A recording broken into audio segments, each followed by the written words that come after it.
plus tarder, nous voulons lire la parole de Dieu. C'est dans Luc chapitre 4.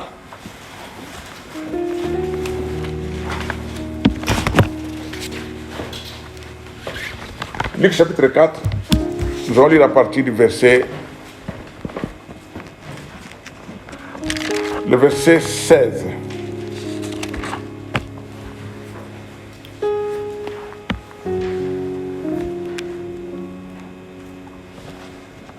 Alors, je lis pour l'attention de l'Assemblée. Luc chapitre 4, nous pouvons nous lever pour ceux-là qui peuvent, pour honorer la parole. Dieu est ici, ce lieu, cet après-midi, c'est un lieu merveilleux, parce que Dieu est avec nous. Qui croit que Dieu est là avec nous? Moi, je crois parce qu'il a dit, là où il y a 2 ou 3 réunis en mon nom, je suis au milieu d'eux. Moi, je crois à cette parole. Et je ne m'inquiète de rien parce que celui qui est avec nous est plus grand que celui qui est dehors, plus grand que celui qui est dans le monde. Alors, Luc chapitre 4, nous lisons à partir du verset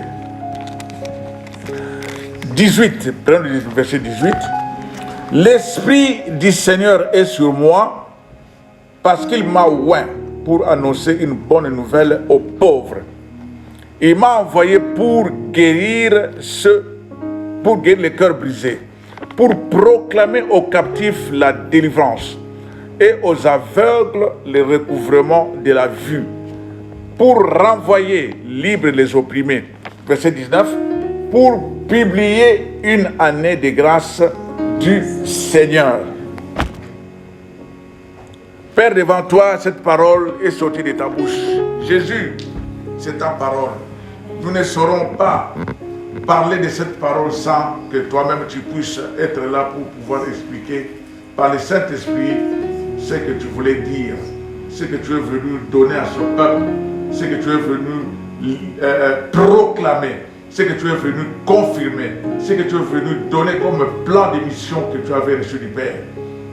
Saint-Esprit, je veux m'effacer et je te laisse l'opportunité, la grâce de pouvoir utiliser ma bouche, que je te cède comme Jésus a cédé son corps afin que ce corps soit flagellé, ce corps soit humilié, afin que le peuple puisse bénéficier de cette humilité et devenir enfant de Dieu.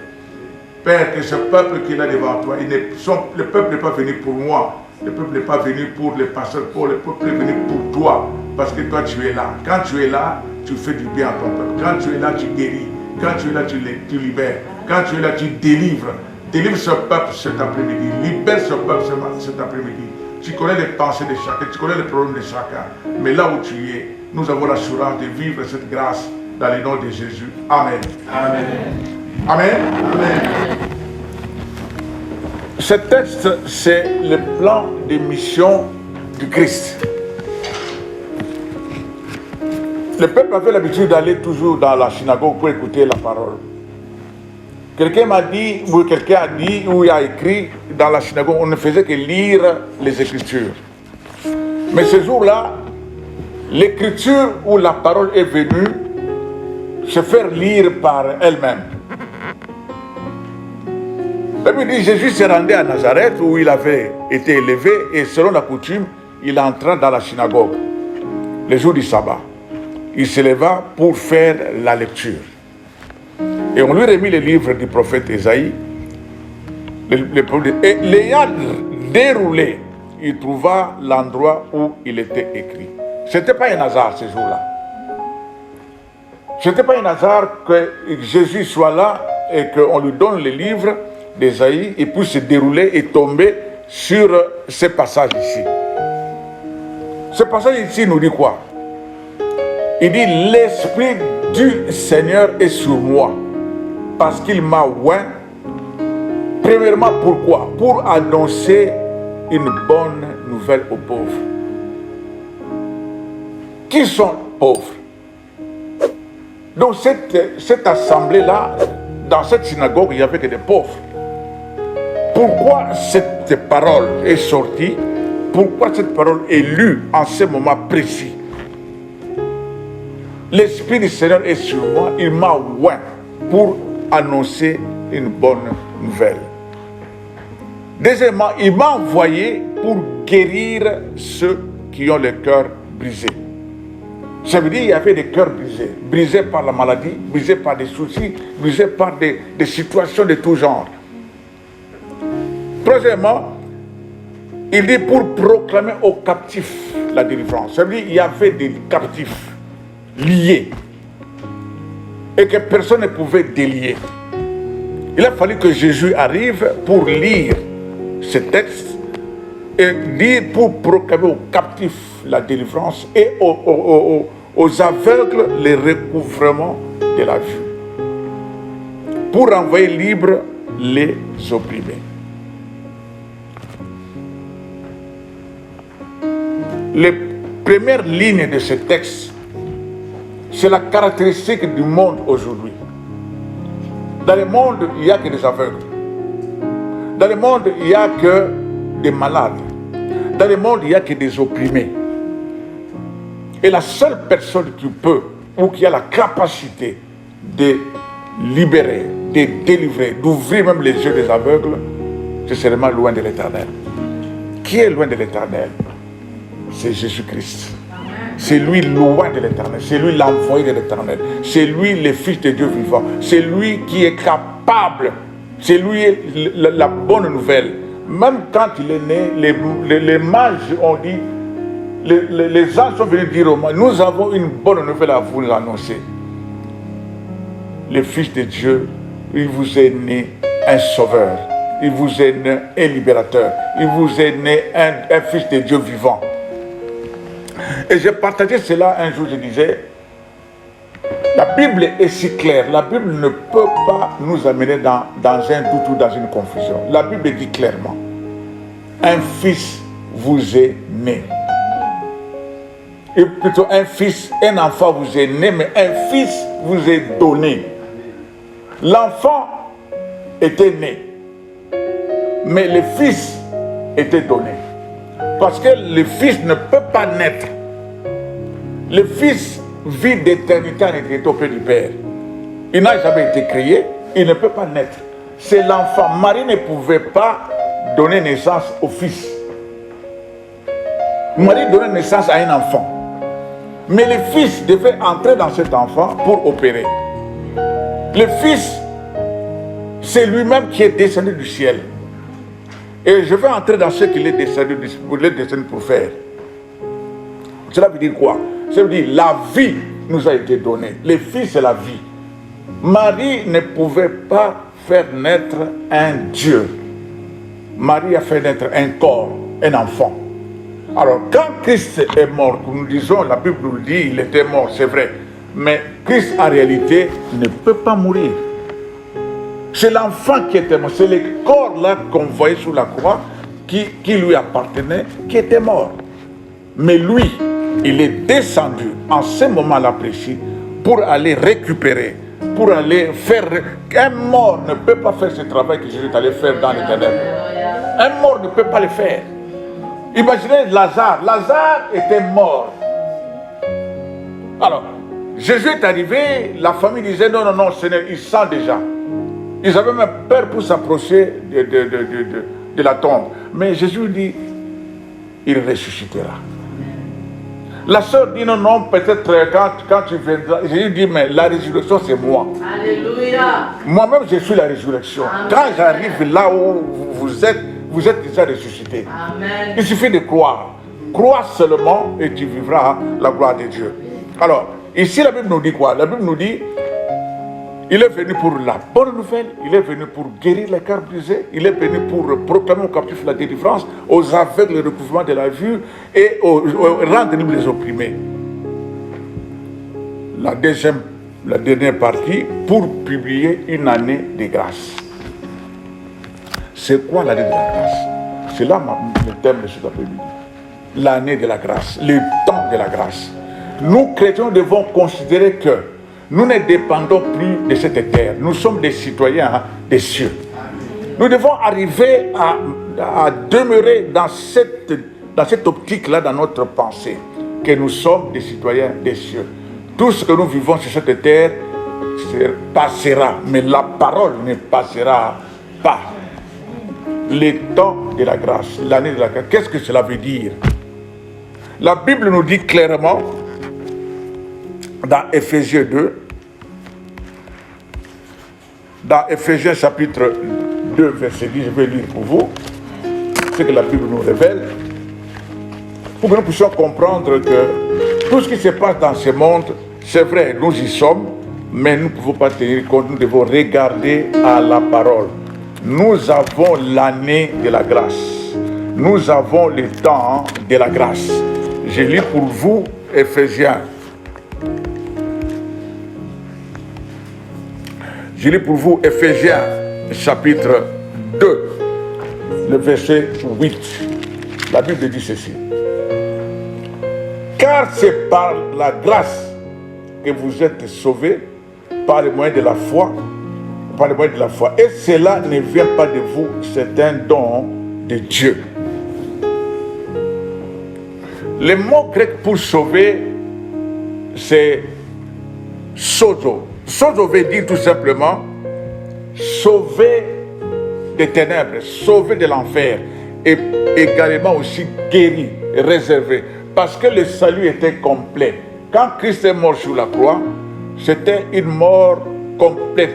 Disons qu'il était mort, c'est vrai, le corps était mort. Mais Jésus, je le répète, n'était pas mort. Jésus ne peut pas mourir parce qu'il est la vie. Si la vie finit, c'est fini pour nous. Jésus n'était pas mort. Il faut qu'on mette ça dans notre tête que Jésus n'était pas mort. Jésus a cédé ce corps-là parce qu'il a dit détruisez ce temple, mais le troisième jour, je veux le rebâtir. Alors, ici la Bible nous dit quoi? Quand il a payé le prix de notre rachat, il a payé le prix pour tout. Il a payé le prix pour nos péchés, il a payé le prix pour notre délivrance, il a payé le prix pour notre guérison. Alors, la grâce est venue avec lui. Dans Jean, la Bible dit, la grâce et la vérité sont venues par lui.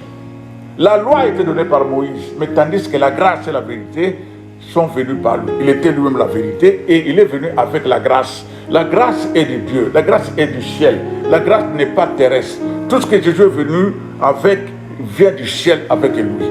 Alors la grâce, c'est quoi la grâce? La grâce, c'était une faveur imméritée. L'homme ne méritait pas la grâce. Et même le salut n'était jamais monté dans le cœur de l'homme pour savoir, non, un jour je vais me sauver. Non, parce que l'homme était aveugle, parce que l'homme n'avait aucune connaissance de la volonté de Dieu. L'homme était perdu, l'homme était opprimé. L'homme avait besoin de quelqu'un, mais ce quelqu'un ne savait où le quelqu'un devait venir. Donc c'est une faveur imméritée. Ni par les efforts, ni par les œuvres qu'on peut mériter la grâce. C'est un héritage pour les saints. Dieu nous a donné un héritage, nous a fait entrer dans son héritage. La Bible nous dit nous sommes des héritiers avec Christ, nous sommes des co-héritiers avec Christ. Ça veut dire ça nous appartient. Alors, troisièmement, la Bible nous dit c'est une richesse. Dans 2 Éphésiens 2, 7, je vous lis encore, la Bible dit nous qui étions morts par nos offenses, nous a rendus à la vie avec Christ. Et c'est par grâce que vous êtes sauvés. Et il nous a ressuscités ensemble et nous a fait asseoir ensemble dans les lieux célestes en Jésus-Christ, afin de montrer dans les siècles à venir l'infini richesse de sa grâce. C'est une grâce à l'infini. C'est une grâce qui est infinie. L'infini richesse de sa grâce et par sa bonté envers nous en Jésus-Christ. Donc c'est une richesse que Dieu a mis à notre disposition. Et il s'agit ici d'un don. Ce n'est pas quelque chose que nous devons acheter quelque part où nous sommes. Ce matin, qui a payé une facture hier pour que ce matin soit en vie? Il n'y a personne qui a payé déjà. Non, je paye déjà la journée de demain pour que je ne rate pas demain. Mais c'est la grâce de Dieu, c'est un don de Dieu. Dieu connaît tout de son peuple. Dieu savait que nous allions être aujourd'hui ici. C'est dans l'agenda de Dieu. Amen. Moi, je ne pouvais pas l'imaginer, ni les pasteurs ne pouvaient l'imaginer, personne. Mais Dieu a déjà arrêté cela Et ce que Dieu a déjà arrêté, c'est ce qui doit s'accomplir. Et ce qu'il va faire aujourd'hui, c'est ce qu'il a déjà arrêté pour toi. Et celui qui est là aujourd'hui, c'est parce que Dieu a voulu que tu sois là aujourd'hui. Si tu n'étais pas là, où est-ce que tu pouvais être? Peut-être dans ton lit. Tu allais arrêter peut-être quelque chose de bon que Dieu veut faire aujourd'hui avec toi. Alléluia. Alors, la Bible continue en nous faisant connaître que nous avons bénéficié d'une grâce excellente. Nous devons toujours tenir compte de ça. Nous sommes dans l'année de la grâce. Dans l'année de la grâce, il y a le pardon.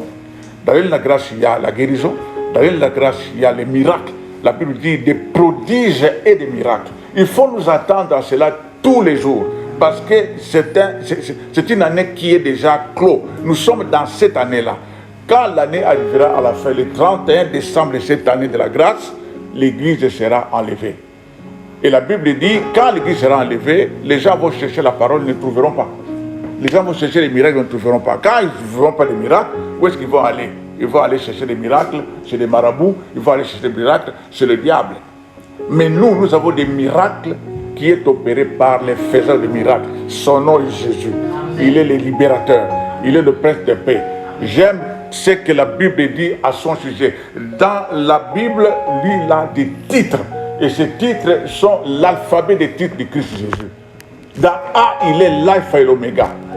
Dans A, il est l'agneau de Dieu. Dans A, il est aussi l'avocat des âmes.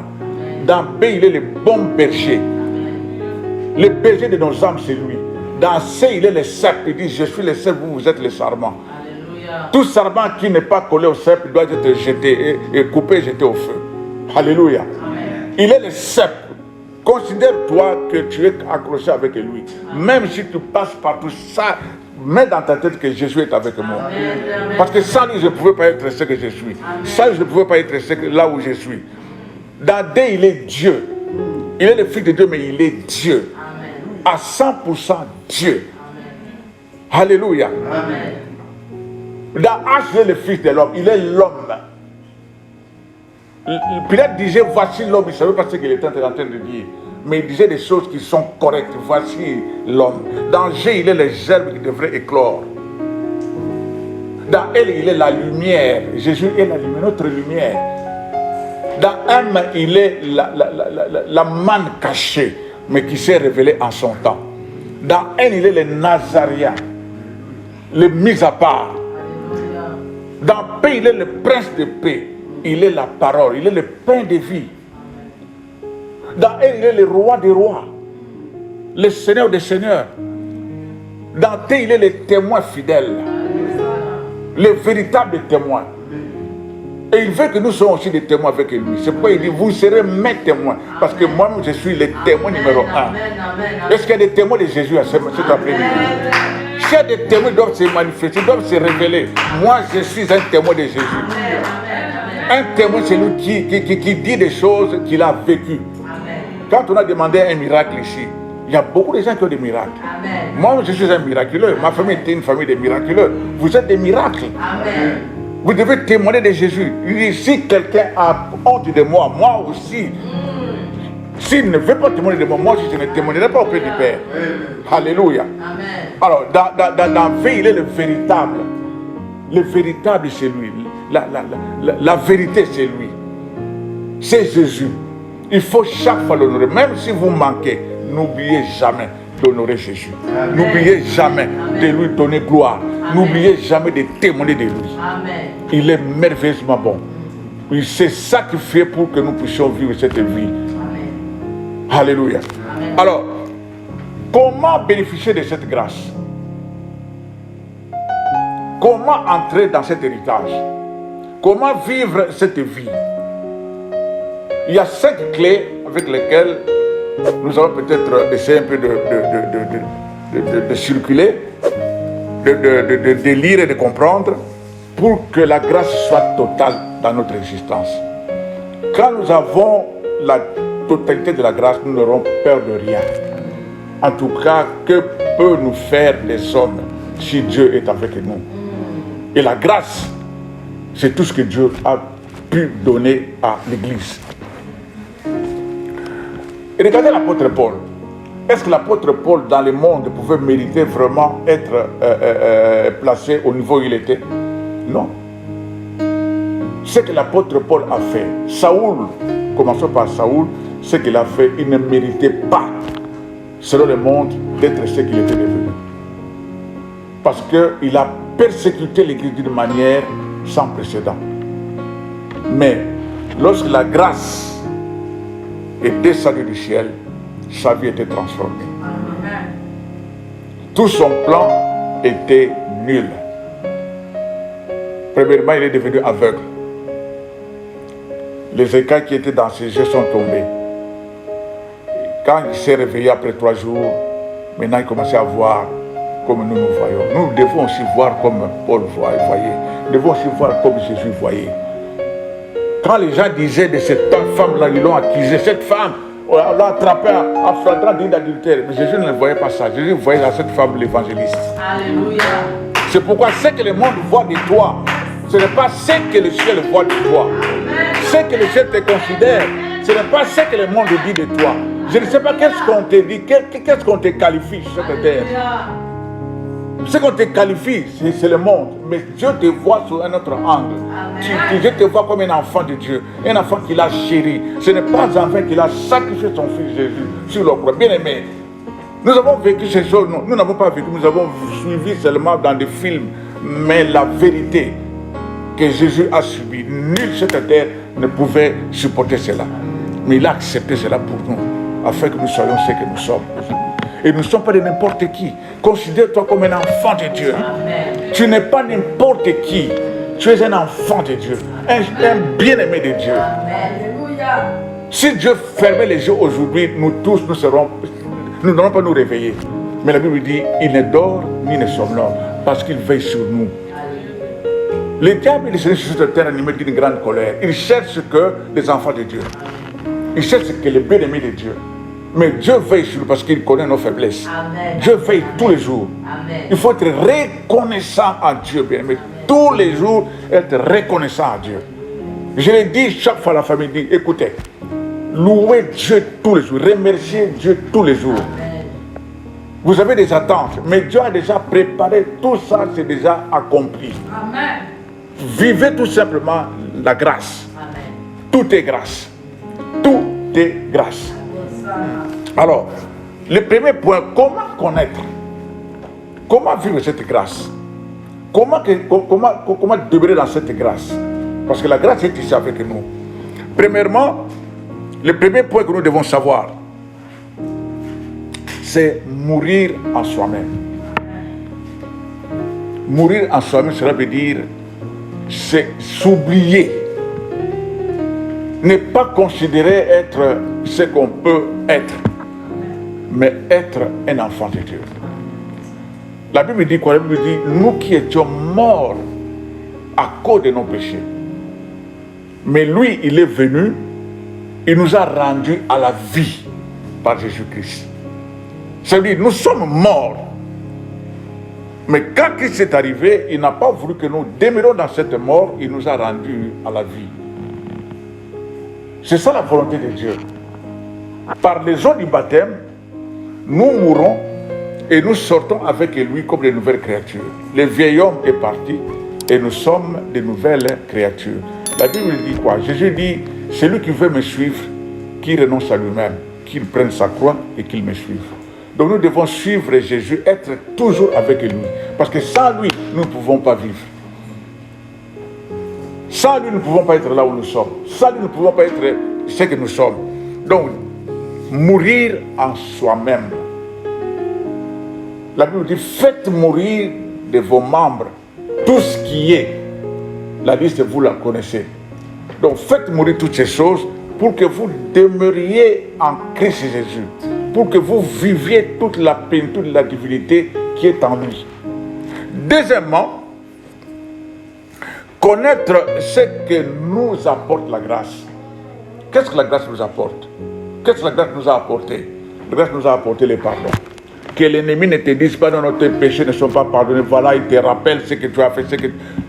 Le sang a coulé, tout a été effacé. Amen.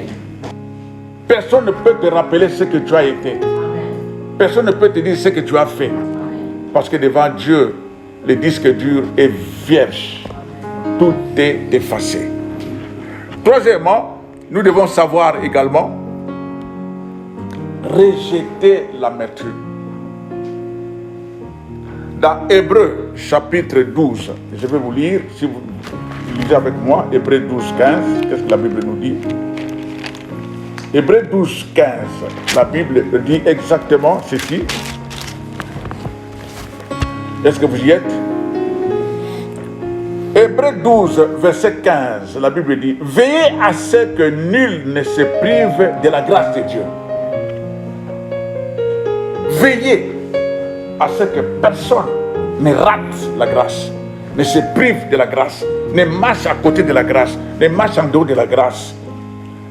À ce qu'aucune racine d'amertume, poussant des rejetons, ne produise du trouble et que plusieurs en soient infectés. L'amertume. L'amertume, c'est un poison.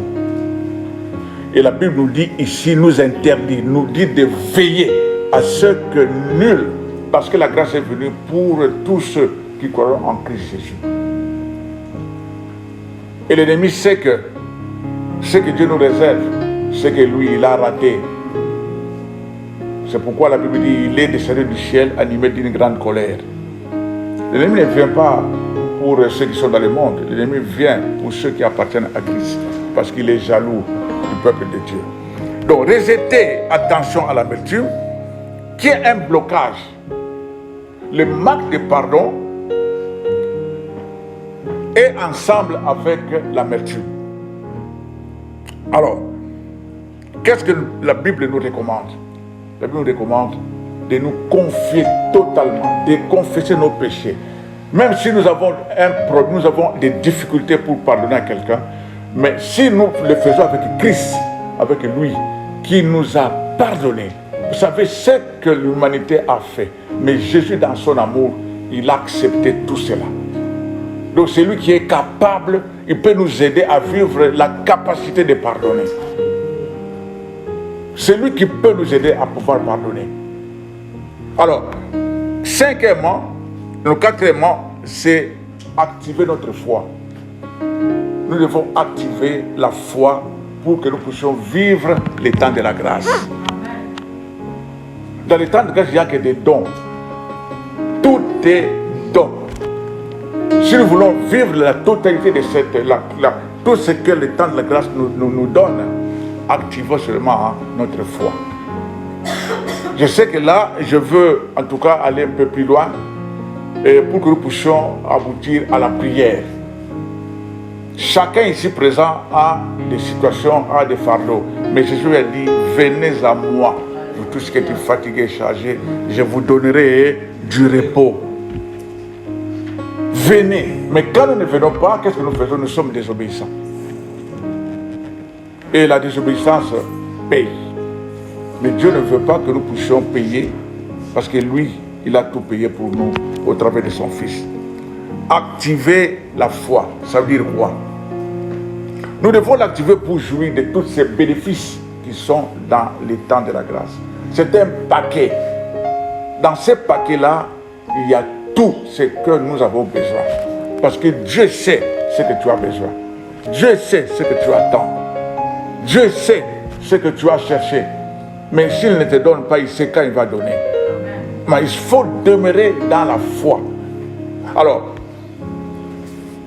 je vais vous lire encore des textes. Dans Matthieu 17, chapitre 20, il y a une histoire. Cette histoire-là va nous illuminer pour pouvoir comprendre que ma foi, si elle était endormie, doit se réveiller aujourd'hui. Je veux activer ma foi aujourd'hui. Parce que la foi est combattue. La foi est combattue par l'ennemi commun que nous avons. Il veut nous tromper, mais la Bible dit, Jésus est venu révéler qu'il est un menteur dès le commencement. Ça veut dire, tout ce que le diable dit, c'est du mensonge. Dieu ne ment jamais. Et il ne peut même pas mentir parce qu'il est la vérité. Amen. Il est la vie. Je vous lis Matthieu 17, 20. Qu'est-ce que la Bible dit? Lisez avec moi. Matthieu 17, 20. Il y a une histoire qui va attirer notre attention pour que nous comprenions ce que Jésus voulait dire.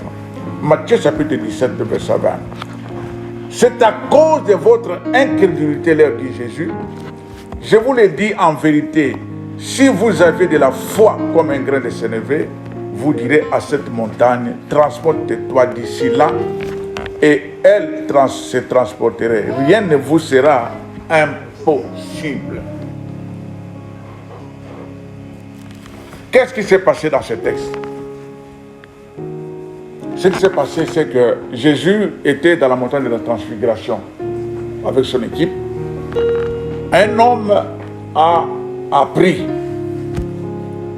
que le Seigneur est là avec ses disciples. Si tu amènes ton enfant, l'enfant sera délivré.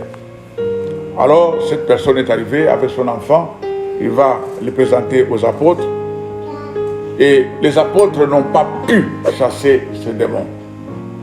Mais quand Jésus est descendu de la montagne, l'homme a amené son enfant en disant à Jésus, Seigneur, aie pitié de moi.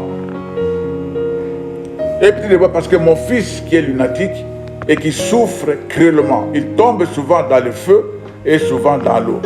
Je l'ai amené à tes disciples et ils n'ont pas pu le guérir. Et Jésus regarda ses disciples et dit, race incrédule et perverse, jusqu'à quand je serai avec vous? Jusqu'à quand vous supporterai-je? Amenez-moi l'enfant.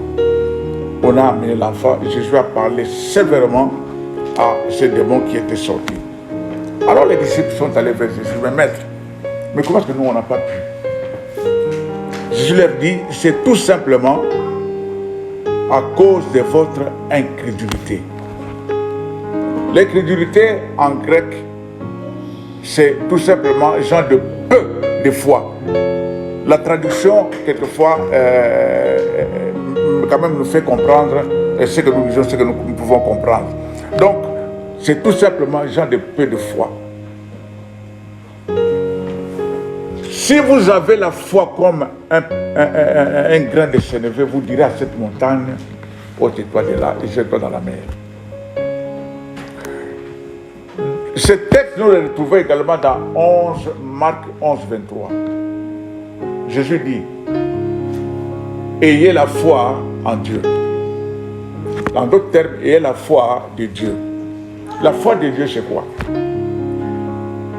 Quand Dieu dit, je reviens dans Genève, quand Dieu dit que la lumière soit, Dieu avait, la foi était totale. Il savait que la lumière devait venir. Et quand vous lisez dans Genève, vous allez voir, à 8 reprises, Dieu disait, Dieu dit que la lumière soit, la lumière fut. Dieu dit que les eaux produisent, les eaux ont produit. Dieu dit que la terre produit, la terre a produit. Tout ce que Dieu disait n'était qu'une évidence. Quand il parlait, la chose arrivait. Donc ça, c'est la foi que Dieu avait, la foi de lui-même. Qui peut me dire la foi de Lazare? Personne. Parce que dans le tombeau, Lazare était déjà mort. Mais Jésus est venu avec sa propre foi. Il savait. Il ne voulait même pas prier. Jésus n'a pas prié. Mais Jésus a parlé. La parole est sortie de sa bouche. La parole est entrée dans le tombeau. Un corps qui a été en décomposition, dont même les membres de famille ne voulaient pas s'approcher de cette tombe parce qu'ils disaient au Seigneur, Maître, il sent déjà que ça sente mauvais, que ça ne sente pas mauvais. Jésus, quand il est là, il peut changer toute situation. La parole peut changer la situation de ta vie quand tu vas la recevoir. La parole est là pour nous transformer, pour nous guérir, pour nous libérer. Il suffit seulement que nous recevons la parole avec foi. Alors, la parole est entrée dans le tombeau, la parole a changé le corps de Lazare, a donné... Imaginez un peu 4 jours. Mettez-vous devant un cadavre pendant 4 jours. Qu'est-ce que vous allez... Vous n'allez pas supporter cela. Et c'était pratiquement impossible. Aucune médecine, aucun médicament aujourd'hui ne peut remettre un corps mis au tombeau pendant 4 jours. Mais la parole est capable. Amen. La parole est capable. Amen. Cet après-midi, la parole est capable. Amen. Pour travailler dans ta vie. Cette parole est capable. Parce que cette parole est une personne. Et cette parole étant une personne, elle est une vérité. Et quand la vérité est là, le mensonge disparaît. Quand la vérité est là, la lumière est là, les ténèbres disparaissent. Lorsque les ténèbres de ta vie disparaissent cet après-midi, c'est le nom de Jésus. Tout ce qui est ténèbres dans ta vie doit disparaître aujourd'hui. Parce que la parole est ici. Amen. La parole est là dans ces lieux. Ces lieux est devenu un lieu dangereux parce que la parole est dans la maison.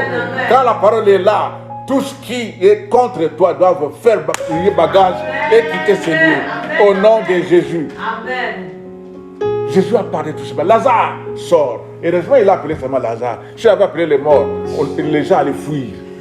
Parce que tous les morts qui étaient enterrés dans ces lieux-là allaient sortir. Mais il est venu seulement pour Lazare. Parce que la famille avait déjà préparé cela avant. Ils recevaient Jésus chez eux. Ils lui donnaient à manger. Bien aimé, recevez Jésus chez vous. Recevez-le. D'autres ont reçu des anges à cause de l'accueil qu'ils offraient aux bien-aimés. Vous ne saurez pas. Et recevez Jésus. Quand vous me recevez chez vous, je ne dis pas qu'il faut m'inviter. Hein? Non, non. Quand vous me recevez, ce n'est pas moi que vous recevez. Jésus qui est avec moi, vous le recevez. C'est lui. Quand je vais dire, j'étais malade, vous ne m'avez pas visité. J'ai manqué si vous ne m'avez pas donné. Mais ce n'est pas que Jésus venait demander. Si quelqu'un arrive chez toi, qui est un frère et bien-aimé, reçois-le. Vous reçois-le calmement. Je ne suis pas là pour donner des témoignages, parce qu'ici nous voulons seulement élever Jésus. Amen. Parce que nous venons de l'Italie, nous avons fait plus de 27 ans en Italie. Nous avons vu beaucoup de choses dans cette vie chrétienne. Nous avons reçu beaucoup de frères et de sœurs. Beaucoup, alors je dis bien beaucoup. Notre maison était une maison d'accueil.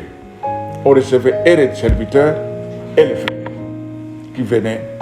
L'Italie, c'était un point de transit pour beaucoup. Beaucoup de gens qui sont ici en France, qui sont ici en Suisse même, qui sont en Allemagne, qui sont en Belgique, passent par l'Italie.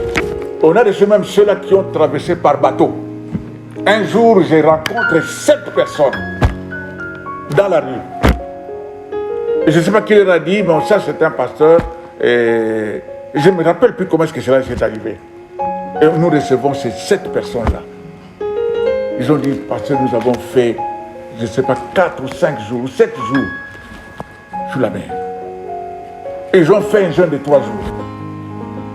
Dans l'embarcation qui était en panne, le moteur est foutu, et ils ne savaient quoi faire. Ils ont jeûné pendant 3 jours. Et le 4e jour, ils ont vu de loin un bateau qui venait. Et le bateau s'est approché. Et on les a pris. On les a amenés, je ne me rappelle plus, dans un... C'est où là le pays, la ville là qu'on amène, Lampedusa ou quelque chose comme ça. On les a amenés là-bas. Et ils sont restés quelques jours et puis on les a envoyés à Rome. Recevez. La famille de Lazare recevait. Alors, qu'est-ce que la Bible nous dit ici? Je disais, donc la parole, quand elle arrive, elle ne rentre pas à Dieu sans effet, sans avoir accompli les desseins pour lesquels elle est arrivée, sans avoir exécuté la volonté de Dieu. Exécuter, c'est un terme militaire. C'est-à-dire la parole, quand elle vient comme un soldat. Elle vient pour exécuter la mission que Dieu lui a donnée. Jésus est venu pour exécuter la mission. Et il a dit, l'Esprit du Seigneur est sur moi. Parce qu'il m'a ouvert. L'onction, c'était en lui. L'onction était lui. Christ, ce n'est pas le nom de Christ. Christ, c'est l'onction qui est en lui. Alléluia. C'est pourquoi il est Jésus-Christ. Le Christ, c'est l'onction. L'onction, ce n'est pas quelque chose de facile, quelque chose de simple. L'onction brise les jougs. Même si le joug est plus grand comme quoi on ne sait pas. Mais quand l'onction arrive, il brise. L'onction a brisé la mort dans le corps de Lazare. Alors, je disais, la foi en action.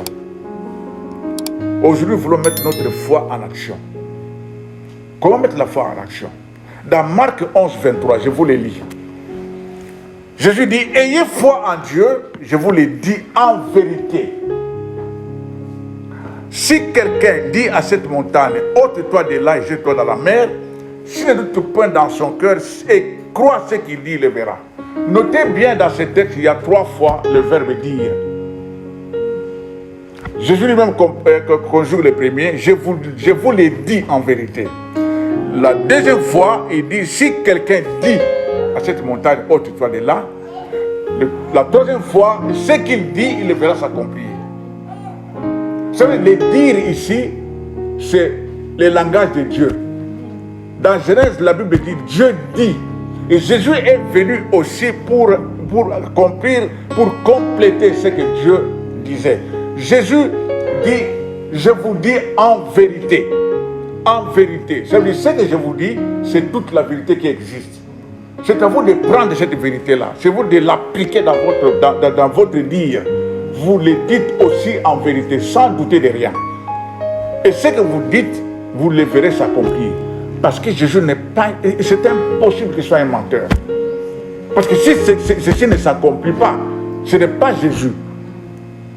Vous l'avez vu dans une autre Bible, mais si c'est dans cette parole, le dire de Jésus, c'est un dire de vérité.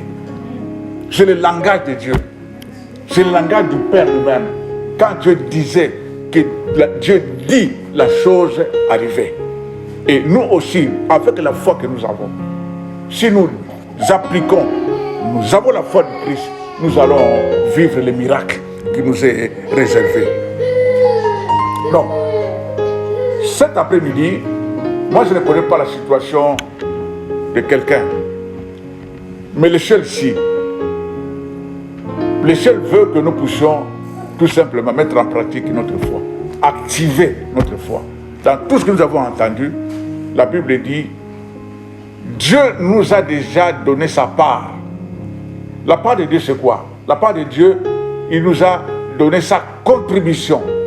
Sa divine puissance nous donne tout ce qui contribue dans cette vie. Dieu sait ce que nous avons besoin. Il sait ce que nous attendons. Mais il dit quoi? Il dit, faites tous vos efforts pour joindre à votre foi. Celui qui distribue la foi, c'est lui-même. Chacun de nous ici a la foi. Vous avez la foi, parce que d'abord vous avez cru en Jésus, c'est le commencement de la foi. Vous avez déjà cru, vous avez déjà la foi.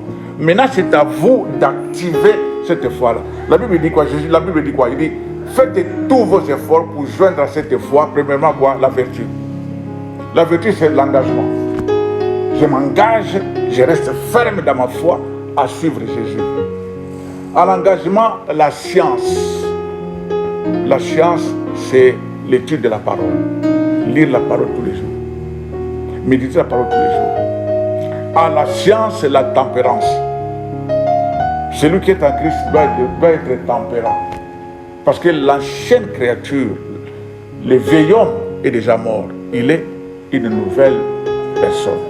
Un nouvel homme. À la tempérance, la douceur. À la douceur, la charité, l'amour.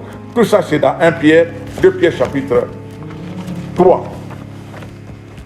Nous pouvons lire ça. Ensuite, nous allons passer à la prière. En tout cas, pour que nous puissions mettre tout ceci en pratique, nous devons prier. Dans 2 Pierre chapitre 1, le verset 3, la Bible nous recommande ceci. Je lis dans le nom de Jésus. 2 Pierre, chapitre 1. Ma Bible est tellement neuve et les pages sont toujours collées. Alors, 2 Pierre, chapitre 1, je lis pour l'attention de l'Assemblée. 2 Pierre, chapitre 1. Comme sa divine puissance nous a donné tout ce qui contribue. Dieu nous a donné sa contribution par sa divine puissance. Nous sommes équipés d'une puissance divine. Il ne faut pas vous déconsidérer, bien-aimés. Il ne faut pas vous décourager. Il ne faut pas vous laisser décourager. Il y a la divine puissance de Dieu qui nous a donné comme contribution à la vie et à la piété. Au moyen de quoi? Au moyen de la connaissance. Vous avez connu Christ, vous avez sa divinité en vous. vous avez la plénitude de la divinité qui est en lui, en vous. La Bible dit, en lui habite corporellement toute la plénitude de la divinité. Jésus n'est pas n'importe qui. Jésus, c'est un Dieu. Jésus est Dieu. Il a toutes les caractéristiques, toute la divinité du Père en lui. Quand il habite en vous, il habite avec tout ce qui est en lui, tout ce qui est avec lui. C'est pourquoi la Bible dit, tout est à vous, vous êtes à Christ, et Christ est à Dieu. Alors, par la connaissance de celui qui nous a appelés par sa propre gloire et par sa vertu. Qui nous a appelés? Moi, je suis arrivé à Rome, j'étais religieux, vraiment religieux. Et les choses de Dieu, je ne connaissais rien. Je ne connaissais que l'Entre Père, je ne connaissais que l'Ave Maria. Ce sont des choses que je connaissais. Mais Dieu est bon. Il y a un temps pour chaque chose. Il y a un temps pour chaque chose parce que Dieu nous a connus depuis que nous étions des masses informes dans le sein de nos mères. Il nous connaissait. Je vous ai parlé ici au début de l'agenda de Dieu. C'était dans son agenda, pas à Kinshasa, pas en Belgique, pas en France, mais c'était en Italie. Que je puisse le connaître par son appel. Et quand je l'ai connu, c'est comme si les écailles sont tombées de mes yeux. Je n'ai commencé à nous rappeler, voilà ça, j'étais avec toi, ça, j'étais avec toi, là, j'étais avec toi, ça. Combien de fois on a risqué la mort par des accidents? Mais ce n'était pas de la volonté de Dieu. Il a fallu que l'appel arrive. Il a fallu que nous connaissions la vérité. C'est la même chose avec chacun de nous ici. Dieu ne pouvait pas permettre que tu ailles dans le séjour des morts sans les connaître. Alors, il dit quoi? Il dit, à cause de cela, faites tous vos efforts pour joindre à votre foi la vertu. À la vertu, la science. Je veux dire, la science, c'est la connaissance de la parole. À la science, la tempérance. À la tempérance, la patience. Fruit de l'esprit. Soyez patients. Si ce que vous attendez n'arrive pas, attendez. Cela va arriver. Si ça tarde, c'est le conseil divin. Il dit à Habakkuk, si ça tarde, attends. Ça viendra. Attends en silence les secours de l'Éternel. Attends en silence l'intervention de l'Éternel. Ensuite, il dit, à la patience, la piété, à la piété, l'amour fraternel. Il y a un défaut aujourd'hui que je considère, que j'entends. Quand tu poses la question à quelqu'un, tu pries dans quelle église? Non, parce que moi je ne prie plus dans les églises. Moi je prie à la maison, je fais des prières en ligne. Pourquoi? Non, premièrement, ils prennent le Covid comme premier point. Deuxièmement, ils disent, je n'ai pas trouvé une bonne église. Ensuite, il y a Covid. Ou bien j'étais dans une église, mais après Covid, c'est fini, je ne fais plus, je préfère prier en ligne. À tous ceux qui se présentent comme ça, je dis, écoutez, allez lire dans Actes des Apôtres chapitre 2, verset 42. La première église, comment est-ce que cette église était puissante? Parce que, premièrement, ils persévéraient dans les enseignements des apôtres. Les apôtres ont reçu des ordres du Maître lui-même en disant, allez partout dans le monde entier, faites de toutes les nations des disciples, baptisez-les au nom du Père, du Fils et du Saint-Esprit. Enseignez-leur ce que je vous ai prescrit. Si ici, l'église ou les pasteurs ne prêchent pas ce que Jésus a prescrit, ce n'est pas une église de Christ. Je le dis carrément. Alors, deuxièmement, ils avaient la communion fraternelle, ils avaient la Sainte Seine, ils avaient la prière. Donc tous ces éléments faisaient d'eux une église forte. Bon, vous faites des prières en ligne. Comment est-ce que vous donnez vos offrandes? Quelqu'un me dit, non, moi mes offrandes, j'appelle un prophète à Kinshasa et je lui envoie. Moi je dis non. Tu es dans les faux. Alors, ces gens-là ont la Sainte Seine. Quand il faut la Sainte Seine, toi tu fais comment? Ces gens-là, quand ils sont en communion de prière, peut-être tu dis, oui, j'ai prié avec eux. Mais la communion fraternelle, où est-ce qu'elle est? La chaleur fraternelle. Comme nous sommes là, il y a une chaleur fraternelle, il y a la chaleur du ciel qui est là. Je ne sais pas si vous sentez cette chaleur. Moi, je sens la chaleur du ciel. Je sens la chaleur de Dieu. Je sens la chaleur dans la maison de Dieu. La chaleur, c'est sa gloire qui est au milieu de nous. C'est ce qui provoque cette chaleur, la communion fraternelle. Et je veux dire, en tout cas, cherchez une église, priez, demandez à Dieu, Père, je vais croître dans ta connaissance. Parce que Dieu nous a appelés pour sa propre gloire. C'est lui-même qui va nous fortifier, c'est lui-même qui va nous affermir, c'est lui-même qui va nous rendre inébranlables. Alors, à l'amour fraternel, la charité. Si toutes ces choses sont en vous cet après-midi, si ces choses sont en vous et sont en abondance, s'ils étaient moins aujourd'hui, ils deviendront en abondance à cause de la foi que vous allez activer maintenant. Vous prenez la décision de dire j'active ma foi. Tout ce qui me faisait peur, je n'ai pas peur de rien. Parce que Jésus m'a dit, si j'ai dit à cette montagne de sauter devant moi, cela va arriver. Amen. Alléluia. Amen. Alors, elles ne vous laisseront point oisifs ni stériles pour la connaissance de notre Seigneur Jésus-Christ. La connaissance est totale. La connaissance de Christ est parfaite et totale. Nous sommes là. Nous devons seulement croire qu'il est avec nous. Il ne nous abandonnera jamais. Il ne changera pas d'avis. Alléluia. Parce que tout a déjà été accompli.